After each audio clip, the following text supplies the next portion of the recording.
नमस्कार। हम संभूषण देश में लोकसभा का चुनाव नजदीक है और अभी चूंकि डेट तो निर्धारित नहीं हुआ है, लेकिन पार्टियां अपने स्तर से काम शुरू कर दी हैं। चाहे वो किसी प्रदेश की पार्टी, चाहे छोटी हो चाहे बड़ी हो, खासा चाहे वो कांग्रेस हो, भारतीय जनता पार्टी हो, समाजवादी पार्टी हो।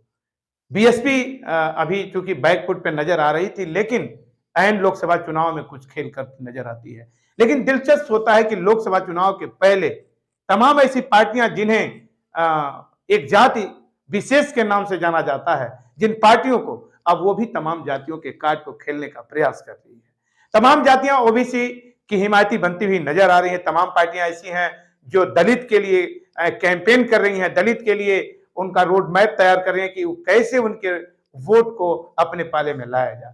बताया जाता है कि पिछड़े समाज का वोट अधिकतम बहुत ऐसा रहा जो समाजवादी पार्टी के साथ जाता था उत्तर प्रदेश में, या कांग्रेस के साथ जाता था, लेकिन उस वोट को भुनाने की तैयारी भारतीय जनता पार्टी बड़ी जोर जोर से कर दी है।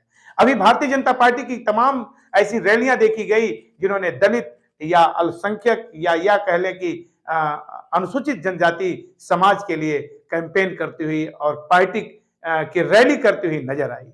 वहीं समाजवादी पार्टी के पाले में दावा किया जाता है कि वो मुस्लिम और यादवों वोटरों की हिमायती है, लेकिन क्या बड़ा सवाल होता है कि क्या मुस्लिम वोटर अब बीजेपी की तरफ बढ़ेंगे?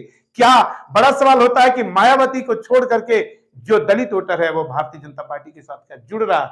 अगर जुड़ रहा है तो सभी दलों के जो दावे हैं वो फेल होते हुए नजर आएंगे लोकसभा 2024 में। एक बड़ा अलायंस हो रहा है छोटी छोटी पार्टियों का अन्य दलों के साथ, जैसे कि अभी राजभर का अलायंस देखिए टूटता था, बिखरता था। राजभर कभी भारतीय जनता पार्टी का पानी पी करके विरोध करते हैं तो कभी उसी की गोद में बैठ जाते हैं, कभी अखिलेश की भर्त्सना करते हैं तो कभी अखिलेश की गोद में बैठ जाते हैं। हालांकि अखिलेश यादव भी अब उत्तर प्रदेश से निकल करके देश की राजनीति में सक्रियता दिखाने लगे हैं। यही नीतीश कुमार के कुछ बड़बोलापन या जल्दीबाजी में कुछ एजेंडे तैयार करने से जो फिसल गई जबान, उसकी भी किरकिरी देखने को मिल रही है। तो आमतौर पे पूरे देश की चाहे पार्टियां छोटी हो या बड़ी हो, अपने राजनीतिक एजेंडे और समीकरण बनाने की तरफ कार्यक्रम शुरू कर दिया है। देखना होगा कि क्या 2024 में मोदी को छोटी बड़ी पार्टियां मिलकर घेर पाएंगी?